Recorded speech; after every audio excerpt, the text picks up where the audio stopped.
سلام، وقتتون بخیر. امروز قرار بپردازیم به یونیت 13 از این کتاب English Collocations in Use. بریم که این یونیت رو به طور کامل با هم دیگه کاور کنیم. خب همونطور که دارید ملاحظه میکنید یونیت 13 پرداخته به weather و این یونیت تقسیم شده به 3 بخش مختلف A, B, C و توی هر بخش ما قراره که کالوکیشن های خاصی رو با هم دیگه یاد بگیریم. شروع کنیم با قسمت A که انگار یک شخصی ایمیل زده به دوستی و داره در رابطه با آب و هوا صحبت میکنه. خب بریم بپردازیم به ابتدایی ترین در واقع ایمیل. It's great here. Have had unbroken sunshine ever since we arrived. Unbroken sunshine و در واقع معنیش رو کتاب براتون آورده. Only sunshine, no clouds in the sky. زمانی که هوا کاملا آفتابی هستش و حتی یه دونه هم ما ابر توی آسمون نداریم، میتونیم از این در واقع کالوکیشن استفاده کنیم. Unbroken sunshine. We're having a wonderful time, though in the middle of the day it's just too scorching hot. Scorching hot means extremely hot, very hot, to do anything but lie on the beach soaking up the sunshine. This is the life. Soaking up the sunshine means enjoying the sunshine, or we can say sunbathing, in fact, under sunshine. همون آفتاب گرفتن زیر آفتاب رو هم ما میتونیم soaking up the sunshine بگیم، یا مثال در واقع معنی هم که کتاب برش آورده لذت بردن از اون sunshine یا آفتاب هستش. خب بپردازیم به ایمیل بعدی. It's been pouring with rain all day. Pouring with rain به معنی اون بارش بارون هستش. میگه کل روز رو داره بارون میباره.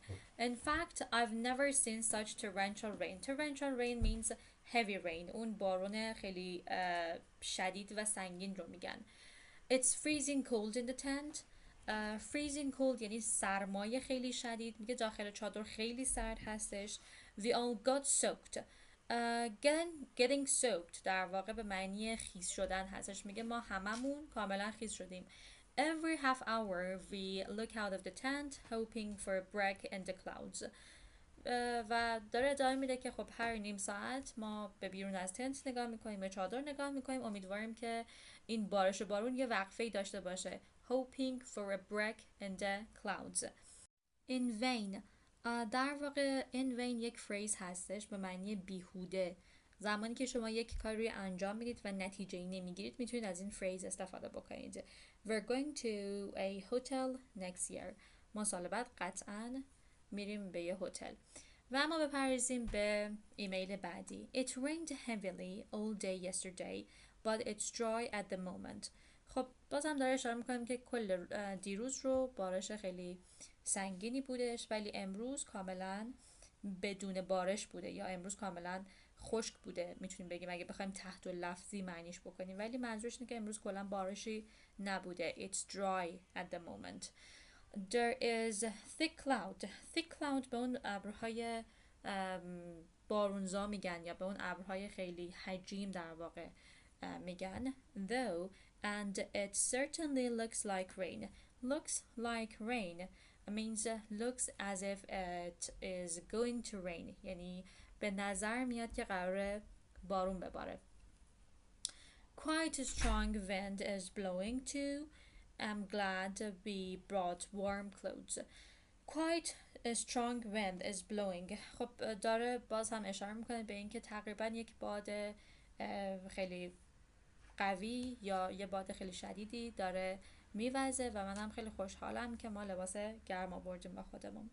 خب بخش A تموم شد. بریم سراغ بخش B که داره صحبت میکنه در رابطه با weather condition.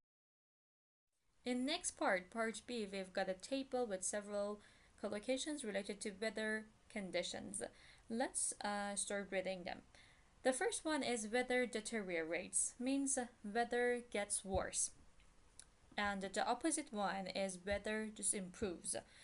And the example of the book, the weather is likely to deteriorate later on today. The Persian meaning is totally obvious, but about the comment, deteriorate is quite formal, and the weather is getting worse is more formal. So be careful. I use weather deteriorates in formal situations. Instead, I use weather is getting worse in informal, in fact, situations. Okay, let's go for next collocation, which is thick or dense fog. در واقع thick or dense fog داره اشاره میکنه به اون مه غلیظ. Collocation بعدی patches of fog or mist, a blanket of fog, fog or mist comes down, or fogs or mist just lifts. خب معنی اینها رو بخوایم با هم دیگه چک بکنیم، در واقع patches of fog or mist و a blanket of fog که literary هم هستش با هم دیگه یه تفاوت ریزی دارن که توی بخش کامنت ها اومده، با هم دیگه بخوایم بخونیم. Patches of fog or mist are small areas of fog or mist, whereas a blanket of fog or mist is thicker and more extensive. پس همونطور که با هم دیگه خوندیم و متوجه شدیم patches of fog یا mist رو من زمانی استفاده میکنم که دارم اشاره میکنم به اون مه نخیلی غلیظی که توی یک محیط حالا کوچولو هستش، در صورتی که blanket of fog داره اشاره میکنه به اون مه غلیظتر که خیلی هم گسترده تره.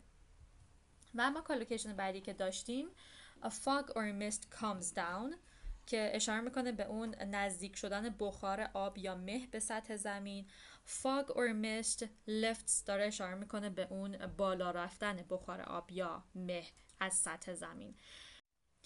و اما بپردازیم به مثال هایی که در رابطه با این قسمت داشتیم. There is a thick fog on the motorway. جمله بعدی There are patches of fog on the east coast but this should lift by midday. داره اشاره میکنه به اینکه patches of fog هستش در east coast، در واقع یک مهی هستش توی در واقع ساحل شرقی، ولی تا اواسط روز میره بالا این مه. خب بپردازیم به کالوکیشن بعدی که هستش strong sun, which the opposite one is weak sun. And the example of this collocation is avoid going on the beach at midday when the sun is strongest. داره اشاره میکنه به اینکه در واقع باید در واقع avoid کنیم از اینکه بریم به ساحل در وسط روز زمانی که اون نور خورشید در قوی ترین حالت خودش هستش. And there is no comment about this collocation. And the next collocations are heavy rain and driving rain. Heavy rain refers to rain which is raining heavily. در واقع اشاره میکنه به اون بارش خیلی خیلی سنگین، و driving rain اشاره میکنه به اون بارش خیلی تند و شدید. توی کامنت ها هم برامون نوشته driving rain means rain falling fast and heavily. And the example of the book, road conditions are difficult because of the driving rain. داره اشاره میکنه به اینکه شرایط جاده ها بسیار بد هستش به خاطر بارش شدید و سنگین. و اما کالوکیشن بعدی کالوکیشن های متفاوتی داریم با snow. اولیش هستش heavy snow. خب heavy snow هم دقیقا مثل rain هستش، تقریبا میتونیم بگیم که اون بارش برف خیلی سنگین رو داره اشاره میکنه. fresh snow اشاره میکنه به اون برف تازه. crisp snow داره اشاره میکنه به اون برف تازه و سخت. thick snow داره اشاره میکنه به اون برف ضخیم. و driving snow هم باز هم مثل driving rain داره اشاره میکنه به اون بارش برف بسیار شدید و تند.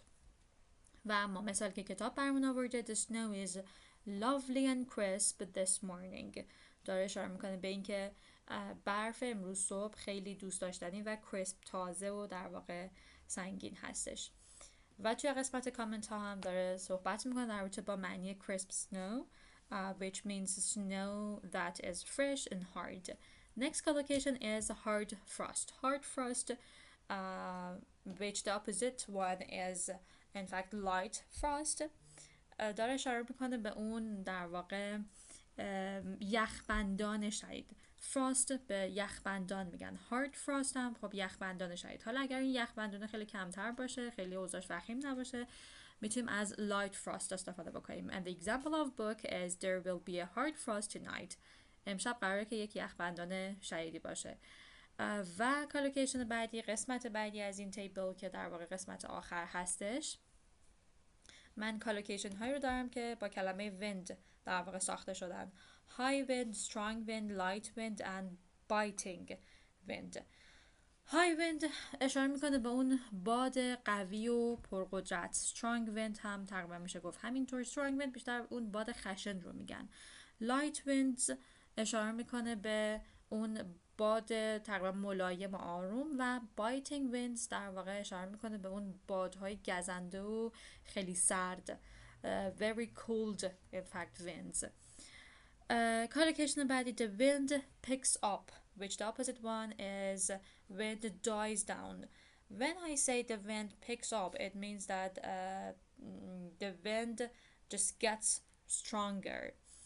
زمانی که میخوام بگم که باد داره در واقع میشه گفتش که داره خیلی بالا میگیره، وزش باد داره بالا میگیره، داره شدیدتر میشه، میشم از the wind picks up استفاده کنم. و زمانی هم که میخوام بگم که وزش باد داره در واقع فروکش میکنه یا در واقع کاهش وزش باد رو بخوام بهش اشاره بکنم، میشم بگم the wind dies down. و کالوکیشن آخر the wind blows or whistles که به معنی همون وزش باد هستش. خب بریم با هم مثال های کتاب رو در رابطه با کالوکیشن هایی که با wind بودن رو بخونیم. The wind was light this morning. خب داره اشاره میکنه به این که باد خیلی آروم و ملایم بود امروز صبح. But it is picking up now and will be very strong by the evening. داره میگه که تا صبح خب باد خیلی ملایم بودش ولی الان داره در واقع بالا میگیره وزش باد و تا عصر هم قرار خیلی خشنتر و تندتر یا پرقدرتتر بشه. The wind was whistling through the trees. و باد داشتش میوزید از بین درخت ها. و در قسمت کامنت ها هم که biting winds رو داره کتاب توضیح میده که داره اشاره میکنه به very cold winds و the wind picks up. As I mentioned previously, if the wind picks up, it means it gets stronger. خب قسمت B هم تموم شد. بریم سراغ قسمت C. و اما بپردازیم به قسمت آخر بخش C که داره صحبت میکنه در رابطه با extreme weather. خب به نظر میاد که یک بخشی از یک خبر باشه. با هم دیگه بخونیم که کالوکیشن ها رو یاد بگیریم. Freak storms devastate southwest. Freak means very unusual or unexpected. در واقع به معنی غیر منتظره و نامعقول هستش. خب داره اشاره میکنه به طوفان های غیر منتظره‌ای که جنوب غربی رو تخریب کرده. Devastate به معنی در واقع to damage something very badly or completely هستش. Devastate.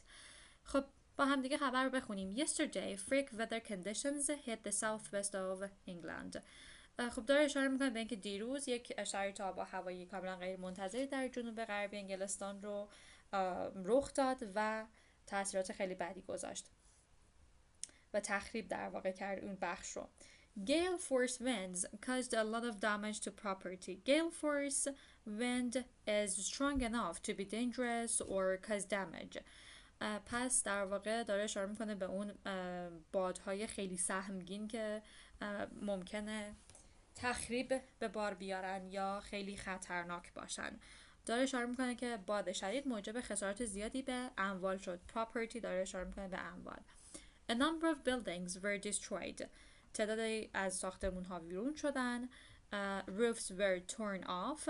In fact, the basic form of torn off is tear off. In this sentence, in fact, this sentence is passive voice. Roofs were torn off. داره اشاره میکنه به اینکه پشت بام ها ویران شدن. And the fences were blown down. نرده ها یا حصارها متلاشی شدن. Several rivers burst their banks. Burst their banks یعنی در واقع طغیان کردن. داره اشاره میکنه به اینکه رودخونه ها طغیان کردن. و کتاب هم برای کالوکیشن هایی که بالاشون شماره 1 تا 4 زده برامون definitionشون رو آورده. خب کلمه اول که freak بود به معنی very unusual or unexpected. کالوکیشن بعدی freak weather conditions hit کلمه بود در واقع hit به معنی struck یا badly affected هستش. Number 3 was 4 scale winds, extremely strong winds. And the last one, burst their bank means rivers floated. در واقع طغیان کردن رودخانه ها. خب یونیت 13 از کتاب English Collocations in Use هم تموم شد. امیدوارم که براتون مفید واقع بوده باشه و نهایت استفاده رو برده باشه. از این بعد بتونید توی صحبتاتون یا رایتینگ هاتون از این کالوکیشن ها به خوبی استفاده کنید.